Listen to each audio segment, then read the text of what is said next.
Streaming to you live on Twitter, on YouTube, and also on Twitch are two middle-aged white men, and my wife didn't turn off the TV, so now we're going to get copyright stricken. There's SpongeBob. Let's turn that off. Thank you.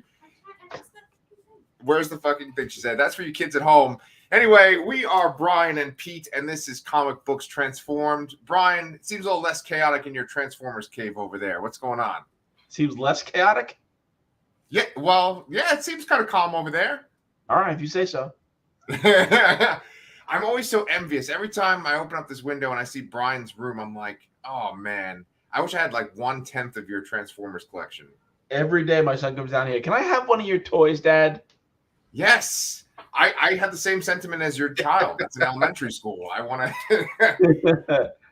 You were telling me that there was a good deal on what was the company, Hasbro? Like Hasbro Pulse. Yeah, that's like the direct to consumer site they have. Yeah, they had like the head of Scorponok, right? Like the headmaster itself was on sale. No, it's Scorponok. It's what I've always Black Zarek, who's like the upgraded form of Scorponok from it's not from Headmasters, isn't it? It's from later on. Yeah. But yeah, it's just like a black and gold repainted Scorponok with a different head. So it's a big dude. It's a big 24-inch dude. So yeah, man. He looked really cool in that picture you sent me. So for those of you that are wondering what the hell we're talking about tonight, we are talking about Young Justice episode 25. It's called Over and Out. And then we are talking about Obi-Wan Part 3, which I am dying to talk to you about. Out of those two, which one are you more excited to talk about tonight? Complete talk. No, it's Obi-Wan. Okay, Obi-Wan. Okay. And so for you guys at home that are just joining us for the first time, we always talk about Young Justice first because we are big fans of the show. No matter what else is on TV, I'm sure everyone is dying to talk about Obi-Wan right now. But you ready to dive in for Young Justice 25? Yes, sir, I am. Nice. Okay. So you had some notes too, right? Why don't you hit us off with one of your questions, one of your points? Well, this was a very action-packed episode. It was kind of nonstop the whole time. We're really just focusing on Nightwing's group in the Phantom Zone. We're focusing on the group on that weird planet with the red sun, and of course Zod. So my first big question was, Nightwing goes through the boom tube. Obviously, we're talking spoilers here. Nightwing goes through the boom tube, and he confronts Lord Zod, and gets beat up because Lord Zod is charged by a yellow sun now. And then he gets kind of like crushed by one of the monuments in the Fortress of Solitude, and you see a bunch of blood come out of his head, and then they focus in on Lord Zod listening for his heartbeat, and appears to slow and then stop. So, I mean, ultimately, I'm pretty sure that they're not gonna kill Nightwing in this show. But I mean, is he like slowing his heart rate even though he's got a concussion? Because that would be some like crazy like Batman level plot armor, if you ask me. Well, as two guys that have spent like 30 plus years reading Batman comics and watching the movies and watching the cartoons, I don't think that is like beyond the usual stuff that we see for Batman characters. Like, I wouldn't even be fucking surprised if he's like, oh, I slowly put a blood patch behind my head to make it look like I was bleeding too. Like, they get away with that kind of shit. It's 1,000% going to be that he slowed his own heart down so that it looked like he was dead to the Kryptonians. That's what I think. Yeah, that's probably going to be it. And although I got to say too that the thought went through my head that they were going to pull a Rick Grayson on us. Oh, ugh. But I think that story wasn't that well received, so I'm not sure they'll pull from that. Yeah, I don't think that's going to happen. But if he's legitimately dead, then I will eat this Star-Lord gigantic figure. Oh, God. Well, yes. I really hope he's alive now. Yes, that would fuck up my digestion pretty badly. But that's how much confidence I have that he's alive. Yeah. So that was pretty startling, though. I was not expecting that. But, yeah, it was, like you said, a very action-packed episode. Hit us with another note that you had, too. What were my other notes? So when later on in the episode, the boom tube was collapsing. I don't know why they didn't just close it and then reopen it again. I don't know what the issue was with that. Right. Logic. Yeah. But they the Kryptonians seem to go back into the way they came back in the Phantom Zone. We see Zatanna open up a portal to go back to the bus, but Rocket does not come with them. And we don't see Rocket again. We don't know where what happens when a boom tube. What happens when you're in a boom tube when it closes? No idea. Yeah, who knows? And then one of the things I noticed too in this whole thing, which I kept calling, there's a member of Zod's army that has the House of El symbol, and I don't know why I thought it was Zor-El. I could swear I heard them say Zor-El at some point. Yeah. But apparently his name is Cruel. That's perfect. Just kiss. Existing sort of minor character who's kind of like a mad scientist on Krypton. That's why he's in there. I feel like they linger on him a little bit too much for him to not do something. I mean, it could just be some kind of like meta nod, like, hey, look what we know. But at the same time, I feel like that's not good. I agree with you on there. I think maybe if they're going to do anything with him, it might be that they had plans for like a season 5, and maybe they might have like at least one Kryptonian kind of linger around and maybe even join the light or something in season 5. You and I have been talking a lot about how this might be the potential final season for Young Justice because of Warner Brothers being merged with like Discovery or something. Yeah. And I really do feel like that would be unfortunate because there's no like resolution to the light. There sure seems like there's going to be a resolution to this like Zod story arc, but as far as like the overarching like light apocalypse thing, I don't think there's any resolution to that. So maybe they would keep him and maybe he would join forces to have like another Kryptonian on that side. I don't know. I mean, I'm honestly kind of leaning towards that. Zod is not immediately defeated in this next episode. It feels like it's a little too quick to wrap up, but I've said that before. And I've been proven wrong. So I guess I'm really 50-50 here. But go ahead. What's weird, though, is that the next episode is the 99th episode of Young Justice. And so we need 100? Right. For the show to end on the 99th. That's such a tease. Yeah, absolutely. You got to end on those. Maybe they'll give us a movie that it's one episode. That'd be so cool. That'd be so fucking cool. Yeah. Well, what were you going to say, though? I interrupted you. I'm sorry. Yeah, that was another thing that I brought up towards the end of my notes there was, do they defeat Zod in an episode? Is that satisfying? I mean, we've kind of seen Zod through a decent part of the season, but it hasn't been all that much.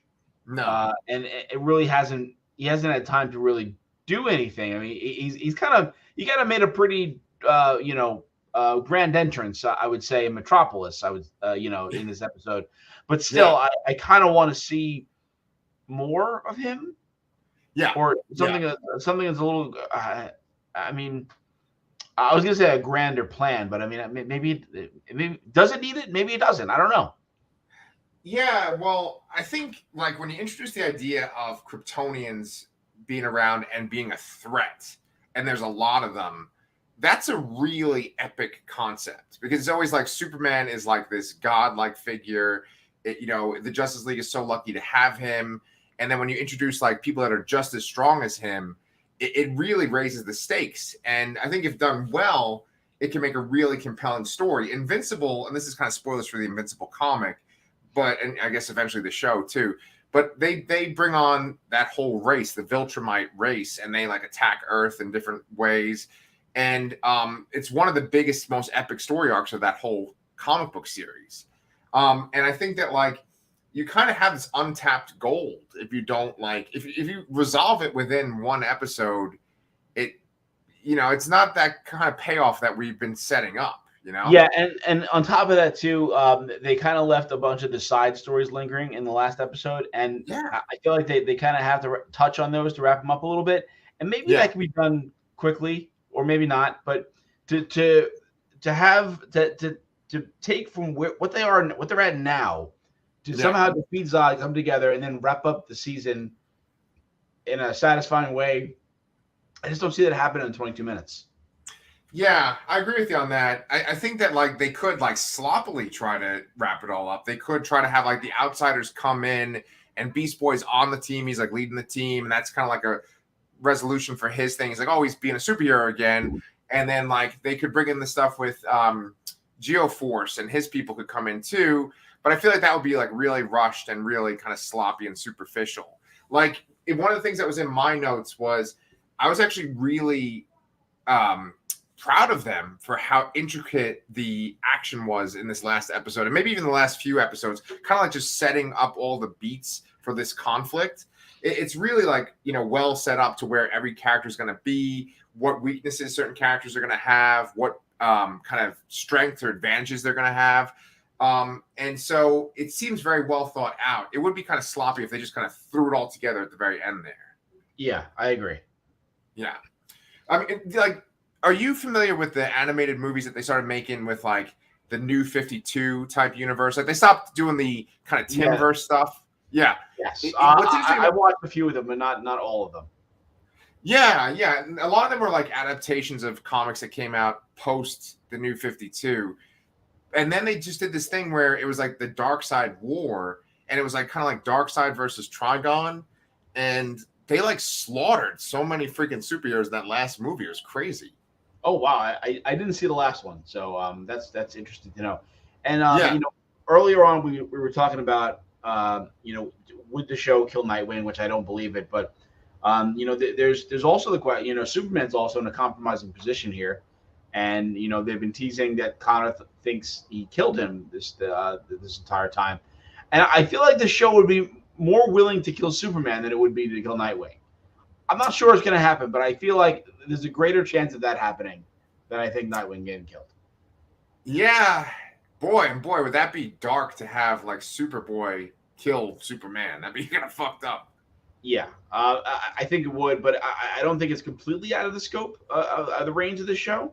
And I think, Nightwing dying would be weird only in the sense that it just happened. Like it was just like a random event sort of thing. But this is killing Superman in front of all these cameras would be a spectacle. The whole world would see. It would kind of crush the people's will in the against Zod. Yeah. And I think that would set a tone for another season. But man, if that was the cliffhanger and they don't deliver on that in another season, that would be pretty rough. Oh man, that'd be like DC continuity blue balls, man. That'd be real rough. Oh yeah. You know what I could foresee too is that like maybe one of the last scenes of the last episode could be that the Legion goes back to the future and we see the ramifications of Superman being killed in essentially like the kind of like the Times Square of Metropolis there. That would be real interesting. I think I saw a headline that someone said like how the newest season of Young Justice sets up the death of Superman storyline. Maybe that's kind of where they were going. I don't know. But I was going to ask you, this is kind of not in our notes at all, but wouldn't you kind of say that for Young Justice, maybe the two main things they always kind of focus on are like the emotional stakes of these young characters and the after effects of like the adventures and how it affects these characters in their lives and how they mature. I feel like that's one main pillar of the story.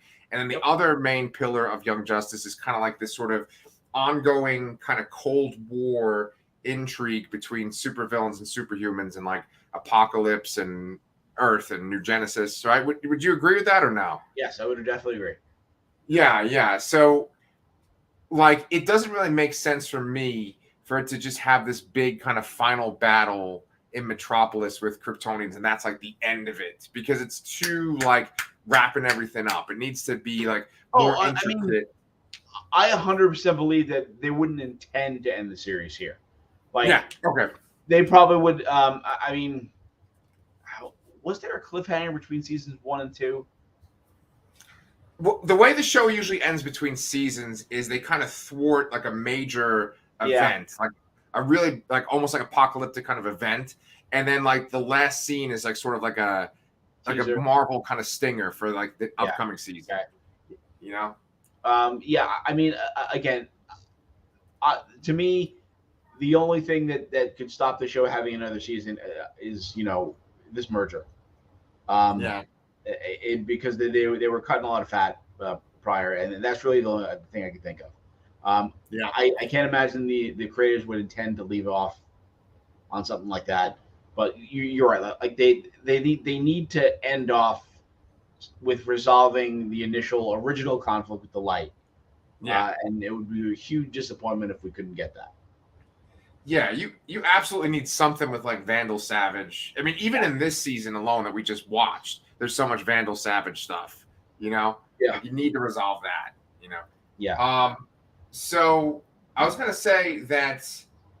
Well, first I want to just make a comment about Nightwing saying "You shall not pass." Really love that. It kind of harkens back to him being kind of more humorous as Robin in the beginning of the show. I agree. Yeah, I like that moment. And another question I have for you is that I didn't have time to look this up.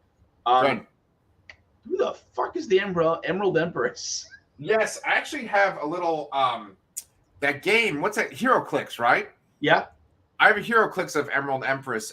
She's part of like this supervillain team that fights the Legion of Superheroes, and they're called they're not the Fearsome Five, but there's something like that with a number. And there's her, and there's this dude that's like half a cyborg and half a human criminal guy. And then there's this big monster guy. I forget all their fucking names. I think there's a guy that has like a scythe and his name is Retaliator. But they're basically this team that fights against the Legion of Superheroes in the future, right? Okay. And she that has makes this sense because it seemed like the Legion characters recognized her. Yeah. But she has that. Go ahead. Was there ever any relation to that character to Ursa? No. That's like a little out of left field kind of twist. I liked that a lot, actually. Like when the little fucking eye just floated out of Lorzod's wristband, I was like, "Well, what's going on?" Have we seen that before? They hinted to that or shown that eyeball before? I'm assuming they're seeing that. Yeah, I think that we did because I used it as the thumbnail for this episode, and it doesn't look like it's the same shot from this episode. So, I don't know. I mean, it did seem very random when I saw it too. And honestly, I mean, I'm not the most perceptive guy. When you were telling me all the stuff about Cruella and stuff, I didn't even make that connection or notice that, But it's just this kind of fun thing. I think the reason why they did it on the show was just to kind of play up the Legion a little bit more, and also to make it not just like, oh, we're fighting against Kryptonians, so they can use heat vision, they can have strength, they can fly. It's like to kind of have a little bit of variation to the enemies too. A little spice to the meal. Right. Okay. Yeah, to the Kryptonian stew. Yeah. Also, something I mentioned last week too is that I said that it seemed odd that Druzod seemed a little surprised at Lore. Yeah. Obviously, they resolved that by saying he hasn't been born yet. They don't know who he is. Makes total sense, and I'm very surprised I didn't pick up on that. Yeah, they're like, let's go conceive him. Now that we can, even Zod even says some kind of line like that, doesn't he? Like when Ursa touches him, he's like, "Oh, your touch, yeah." Yeah, your caress is like, I know this is reality because this feels so fucking good. Or he says something like that. I mean, I don't think he says it that way, but yeah. I don't think so either. Yeah, but yeah. No, it's just it's so good, and I mention this every time now, but you and I are kind of watching it from the beginning too, and with DC with the animated stuff, man, they can really knock it out of the park with the animated stuff, and then it's with live action, it's if you just got a little bit of that into the live action, you would be destroying Marvel, but it's they just can't seem to do that anymore. Yeah, and it is sad. I mean, I don't think Marvel has had. I mean, the shows that Marvel puts out, animated wise, are definitely more generic, I guess. Yeah, and they follow comic storylines to an extent. I mean, I think the best example of one of the more recent Marvel shows was Earth's Mightiest Heroes. And that was fantastic. That was this quality show for Marvel, right? But everything post that is absolutely subpar in comparison. I know. I was kind of like hesitant to use the word mediocre, but that is kind of the way that it feels. It feels kind of like those sort of generic stories that you would like get if like you went to get Hostess cupcakes or something, and they have like a little comic in the cupcake box. You Yeah. know, like where it's like it's accessible to young kids, and it doesn't deal with like more mature subject matter, but it's just kind of missing that stuff that we had in the X-Men cartoon and in Earth's Mightiest Heroes and like Wolverine and the X-Men. You know, and with DC, it just I feel like the animated stuff is still really strong right now, with this show in particular. And I think that you like the Harley Quinn show a lot too, right? Yes, I'm a fan of the Harley Quinn show. Yeah. Yeah, and then and Peacemaker is really good as a show too. Like I would put the non-movie stuff higher than I would put the Marvel non-movie stuff. It's like they're the inverse of each other. Yeah, I agree. Um, Also, speaking of you mentioned X-Men, I'm very curious to see where that revival falls. Yeah, that is the $1 million question. Like, what is that story going to even look like? Because I think it's called like X-Men 95, right? 97, but yeah, 97. Yes. Okay, but still, that's like 5 years after the show began. Yes, I'm curious what stories they would tackle if they change up the team at all. If it is more, because it always bugged me that like some other X-Men were just like one-shot characters or in a couple guest spots here and there.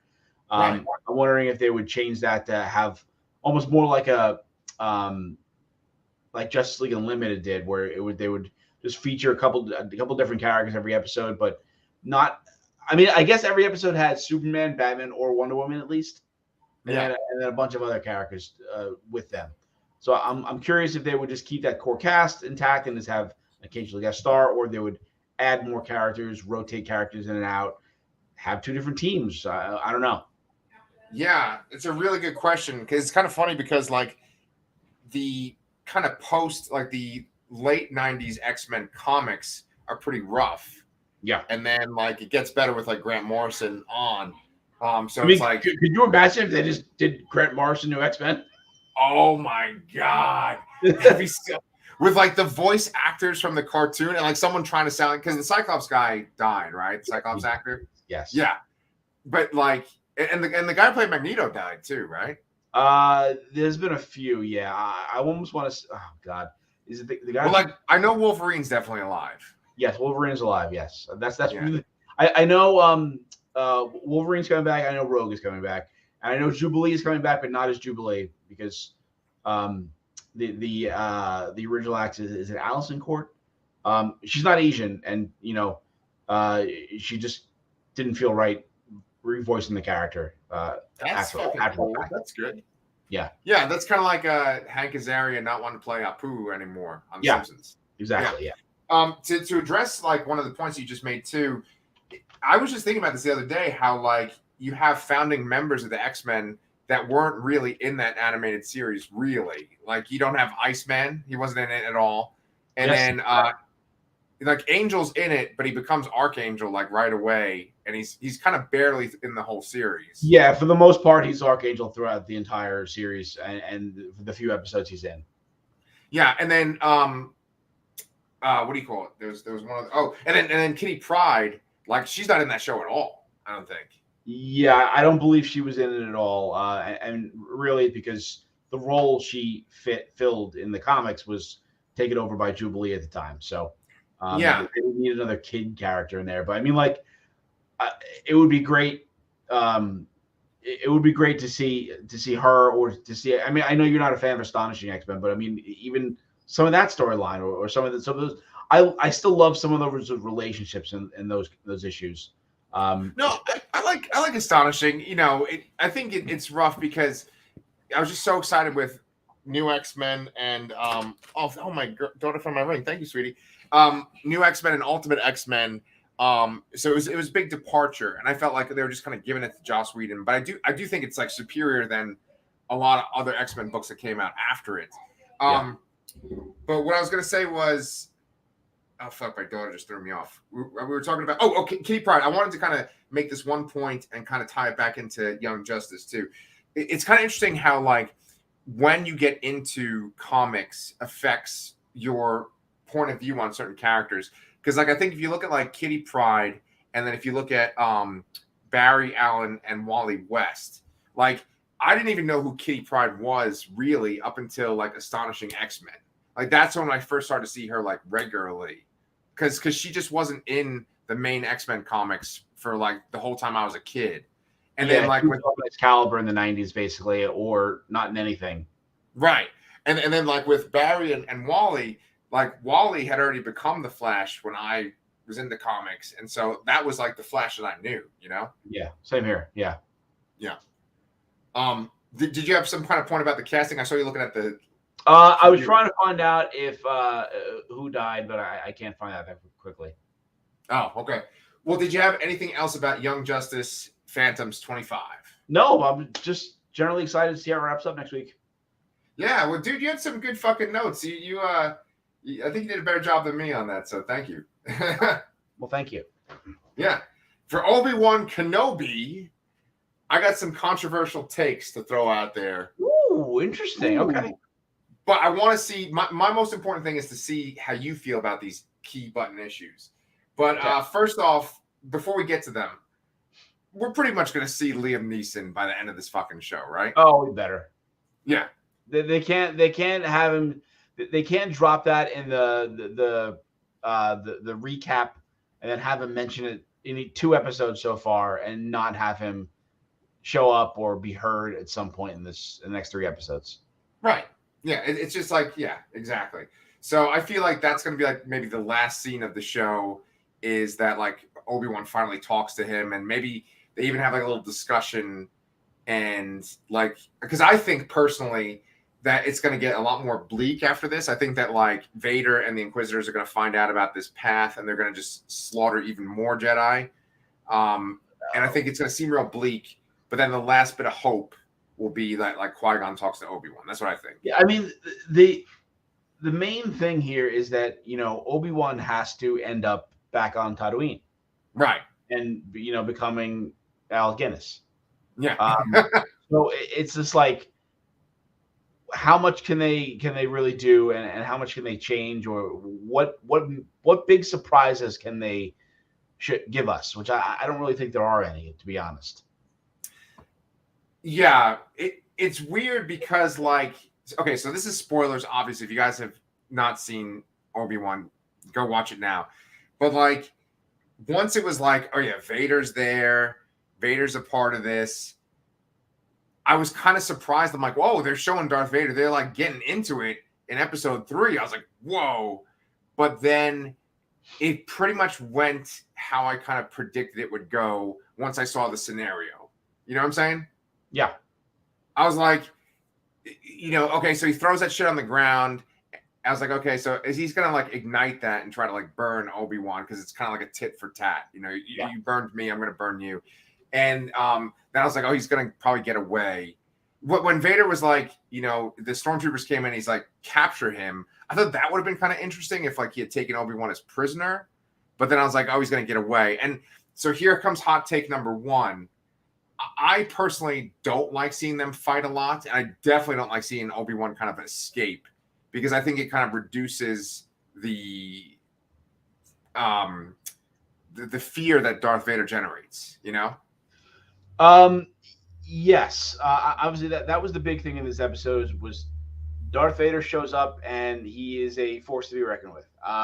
But you see him walk up, and Obi-Wan walks up and sees him, and he just turns around and runs. Which I get that most people would do that, but I guess it wasn't very cinematic, I suppose. And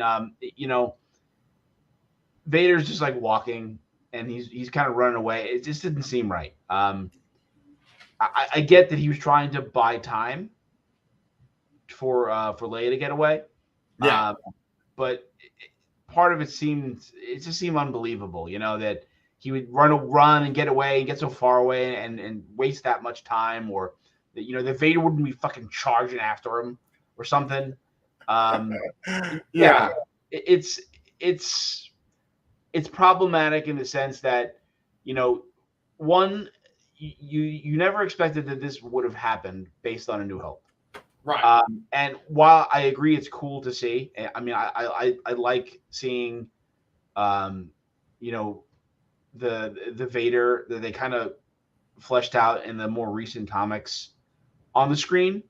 I mean, Mhm. there's a reason Darth Vader is one of the most iconic villains in cinema and fiction. His general presence and in the original trilogy is iconic. Right. But it is interesting to see this kind of like a slightly younger, maybe a little faster, a little more ruthless, a little less regal. Um, Darth Vader. It's interesting to me, but at the same time, it almost feels like fan fiction. Yes. Thank you. Yes. Yes. Because like you brought up a great point. You mentioned the Darth Vader in the comics. In the comics, he's done so well. He is like really scary in the comics, and he's ruthless and cold. And you get kind of mad at him, and you don't like him. He's a villain with a capital V in the comics, right? And they kind of show that in this episode when he's like walking through that town. He's using the Force, and he just like randomly like snaps some like teenage kid's neck at one point. It's pretty brutal.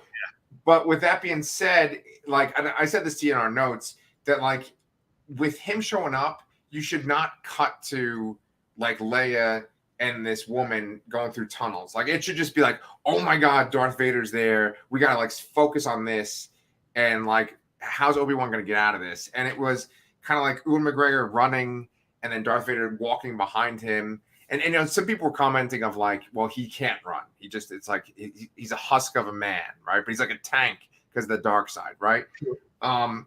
But still, out of all these shows that you and I have covered, like whether it's Peacemaker, but then of course the MCU shows and the Star Wars shows, which one would you say is the most cinematic looking? Ooh, I think I might have to say this one so far. Okay. So like you're saying this one is cinematic, and I agree, especially those first two episodes. But like once you see kind of Darth Vader walking around, it starts to be more like what you're saying, like fan fiction. It starts to feel kind of more like those videos that Star Wars fans make. Yeah, I think like when I think of cinematic, I think of like a wide shot, like the widest shot you can get away with.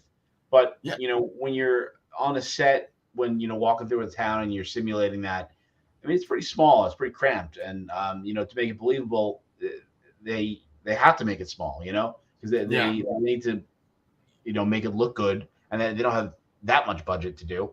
So it does look a little weird, on those smaller, not as wide shots, I suppose. Yeah, and like there was some cool looking stuff, like when he does ignite that stuff on the ground and there's that fire. There is at least one shot where like you kind of see Vader through the flames, and he's like, and maybe even using the Force. That looks really cool, but a lot of it just kind of looks weird. It doesn't have that kind of cinematic look to it, and that's James Earl Jones's voice, which I really like that fact that he's in there. Yeah, that was really cool. It's really cool that it's Hayden Christensen in the suit, and it's James Earl Jones doing the voice. Although it kind of brings to the point, it's like, how did the voice change that much? But I know it's like some kind of vocoder or something that can be explained or some crap, but it's a little strange. Like some people are saying, like, how does Obi-Wan go from this to this in 10 years, and how does Hayden Christensen go to old black man within a few minutes? Yeah. Well, I would personally like to believe that like he like his vocal cords are so damaged that like whatever trace of his voice is gone. But when they're like kind of building him up in the end of Revenge of the Sith, you do kind of hear Hayden Christensen go like on the table, right? So like he can still make noise. No, but it's absolutely 100% the way that they should have done it. They absolutely you can't change his voice. If James Earl Jones is available, you get him for that. Absolutely. Yes. And I really like the combination of the fact that it is Hayden Christensen being Darth Vader, although he's not speaking. I imagine we will get a spot where his helmet will be off and he will speak and you'll hear his voice rather than James Earl Jones. Right, because it's like that in Return of the Jedi, right? Like Luke takes off his helmet and he's got a different voice too, right? Wouldn't it have been kind of funny if, like, in Attack of the Clones and Revenge of the Sith, it was Hayden Christensen's body as Anakin, but then James Earl Jones's voice? Pretty awesome, right? No, just have him be Jake Lloyd in Phantom Menace. I mean, this. Oh my god, oh, Master Kenobi, what are midichlorians? Freaking awesome. Yeah, That would be great. Someone should I dub that. miss you, Mom. So, what do you call it? Well, we get our three Inquisitors, and there is some kind of controversy over this too. It's kind of sad with the Star Wars fan base, like. Whenever it comes to this kind of stuff, it's always this kind of awkward thing because, like, we want to be able to criticize performances. We want to be able to criticize writing, acting, all the aspects that make something. But of course, people take it in this like negative kind of direction. And there was like racist comments, I think directly messaged to Moses Ingram, who plays absolutely just should not happen. And just the fact that Ewan McGregor had to put a video up and saying like, "Hey guys, don't do this." Like that's like, come on, like really? Yeah, absolutely. We should be able to critique these things, but these are people. Like, don't attack them personally or directly. Have your comments. If you don't like something, heck, I don't like Reva. I don't. Right. I think it's very possible she's a great actress. I have not seen her in anything else. I don't think she works in this role. But to say anything horrible about her, or I mean, I actually didn't read anything that was said to her. But if it's bad when Ewan McGregor has to address it in a video, like yeah. I mean, like I when it's this like big level, like millions, hundreds of millions of dollars stuff, that's when I do become more critical versus like if it was like a small production or something. And we're pretty much always dealing with this like hundreds of millions of dollars stuff on this show. Yeah. But I'm more critical because it's like obviously they took the time to make this, they put a lot of money into it. And like I even critiqued Leia last episode and like the way that actress portrayed it. It's like a little girl, it's like it comes down to the choices that they make. And I think that why we were so critical of Reva last episode was because of what you pointed out, where it was like every time she went to go do something, even though it was like impulsive, the other ones were always chastising her. Yeah. And literally, if they didn't do that, she could have gotten Obi-Wan last time, Yeah. And I also think that, if she's supposed to be like the main villain, which to me, she was implied to be really. I thought Darth Vader was going to be like a glorified cameo, to be honest. Right. The amount that Darth Vader was in this episode does her a disservice as a character. Yeah. The fact that she's doing this for clout with Vader, and then Vader is taking center stage here, is not doing her any favors. Right. And to go back to Leia too, I was a little less critical, but still slightly critical of the actress playing her. But again, she's a 9-year-old. I think I like how the character is written, but I think it's a little too adult for a 9-year-old to act out properly. And I'm kind of curious.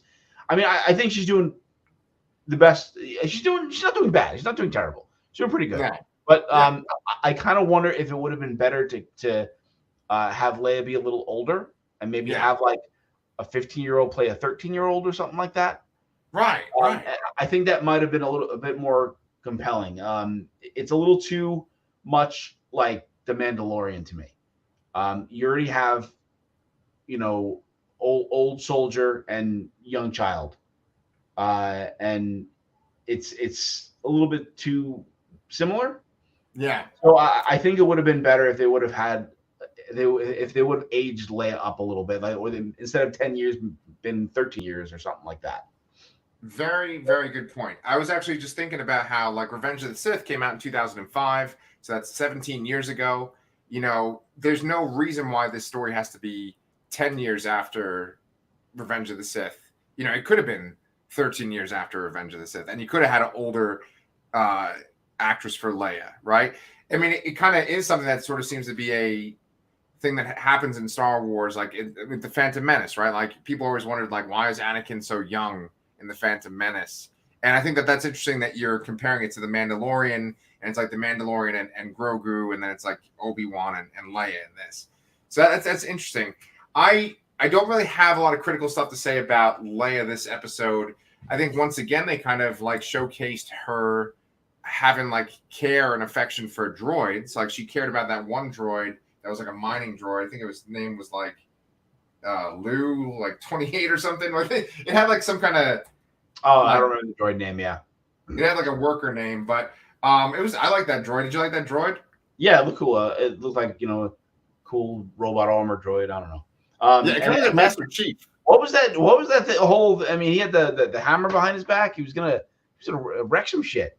Yeah. But do you think he looked like Master Chief a little bit? Yeah, I can kind of see that.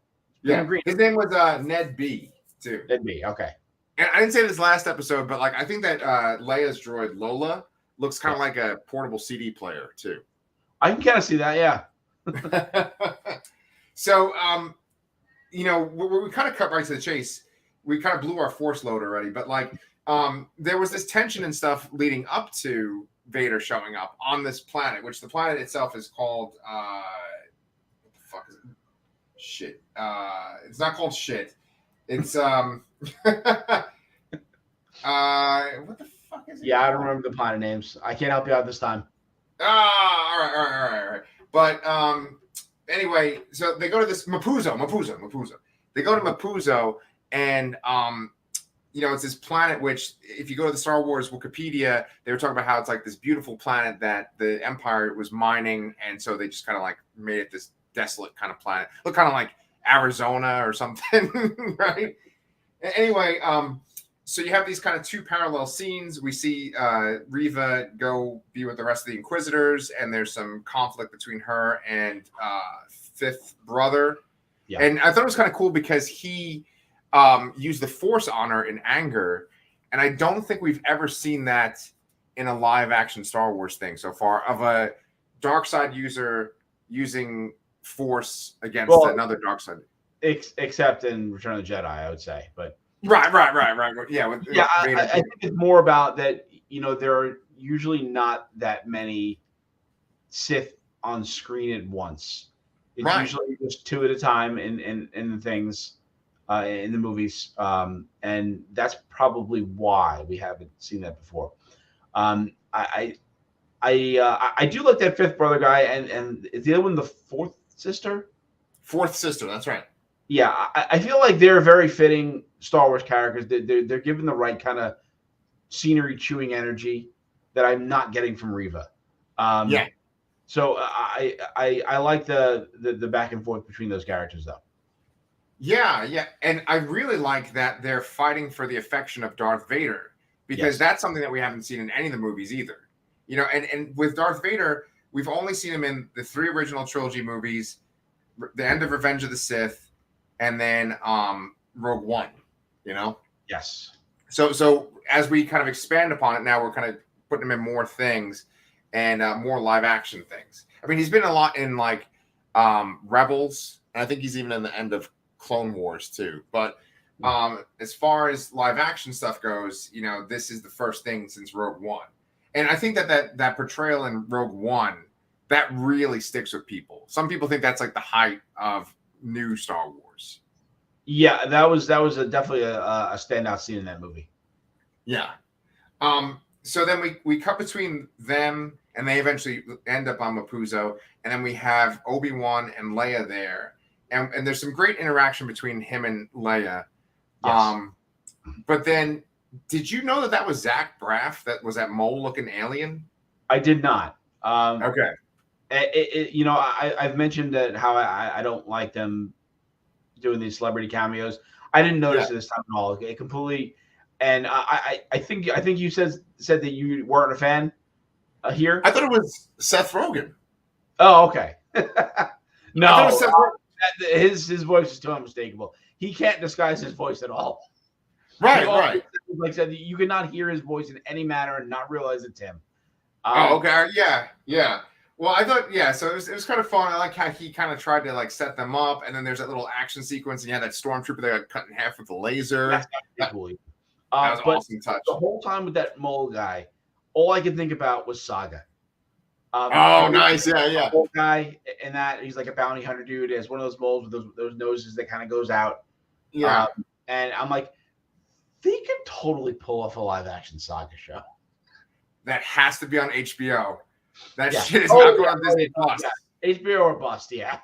Yeah. I actually kind of have this one thing I wanted to just read off because I think if I try to paraphrase it, I'm going to fuck it up. Sure. But I wrote, this show is a great fluke in this era of legacy sequels. So many movies like Top Gun Maverick, The Force Awakens, Blade Runner 2049 have these new young characters as the main protagonists.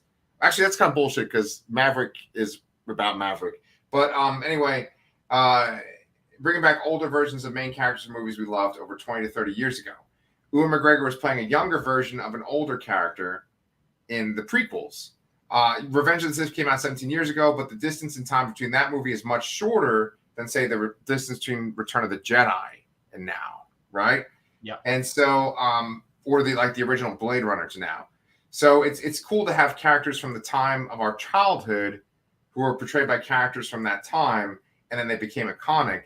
Then you have those characters return when we're teenagers and like young adults, and now they're back when we're middle-aged men. So I think it's just this kind of interesting fluke. I don't think there's really anything like it. Yeah, it's the second version of a character that came back. Yeah, I totally see what you're getting at there. I could not think of anything else like it.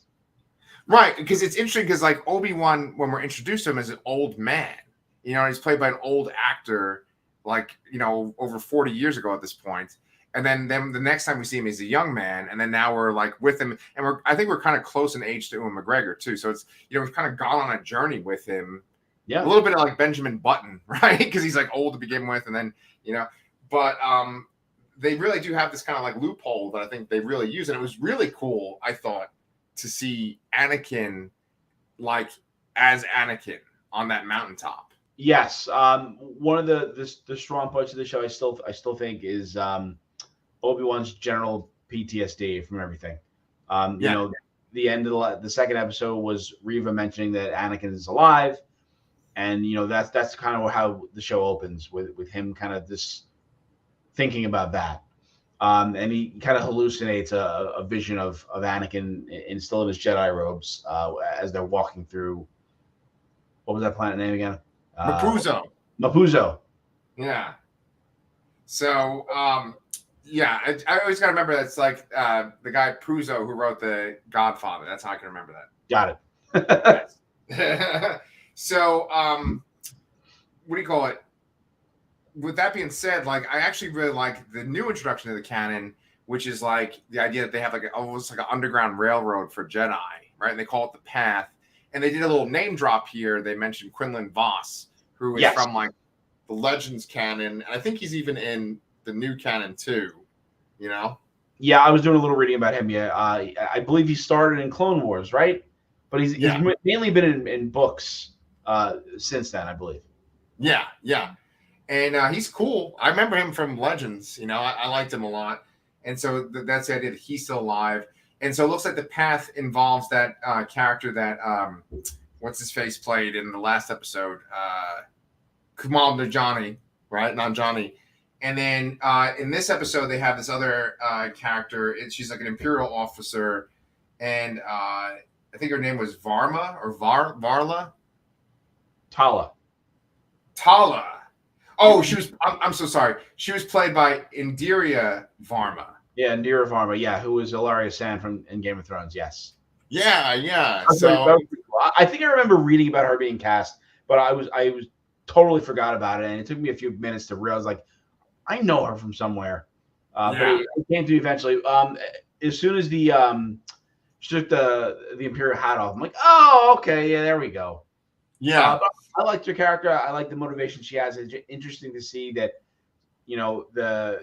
the Empire was portrayed in an idealistic way at some point, and that there are people on the inside who disagree with their methods and their ways now in their present. Yeah. I like that. I always like it when they have kind of noble people working for the Empire. We see that a little bit in different like books and comics and stuff. So yeah. And it's kind of funny because it's a little dangerous to have like a person from Game of Thrones be on your show, your franchise show, because people get kind of PTSD about Game of Thrones. But then it's kind of funny because she was with Pedro Pascal, right? Oh my God! Yeah, I didn't even think about that. Yes, over Right. Martel and Arya Sand. Yeah. Yeah. So I saw like a meme of that on Twitter where it was like him as Din Djarin and her as this character, and then her as Valeria Sand, and then or Ilaria Sand, and him as Oberyn Martell. Right? Although at this point, I mean, I'm guessing that Din Djarin is probably just being born around now. Oh yeah. That's a good point. Yeah. So yeah. Well, that's kind of puts things in perspective, right? Yeah. That's kind of cool. Yeah. So, did you have anything else to say about Obi-Wan? No, we covered everything. I mean, I don't know. I suppose they're going to that. What was the plan? Something with a D. It's not going to come to me. Okay. So the planet where they want to take Leia, you're saying, or no? Yeah. Oh, I forgot that I forgot Leia got captured by Reva. So, So Tala and Obi-Wan are probably going to go somewhere else, and they have to go back and save Leia again. Okay. Do you think that he's? I'm on board here. I'm interested to see where they go with this.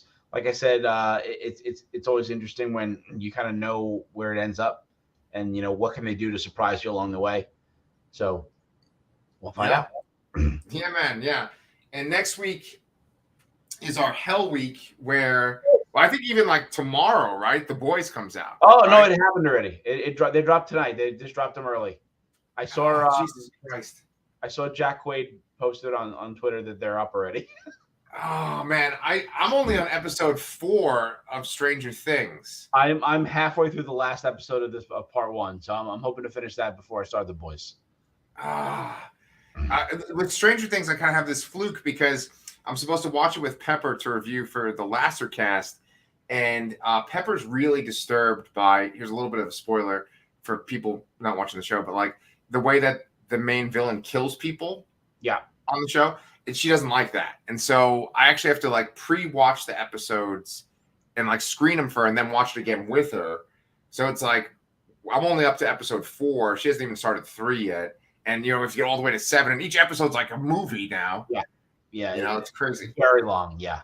But I think, I mean, for the most part, I'm really enjoying the Hawkins storyline. Yes. Yes. I definitely feel like the some of the other storylines definitely feel more like filler. Yeah.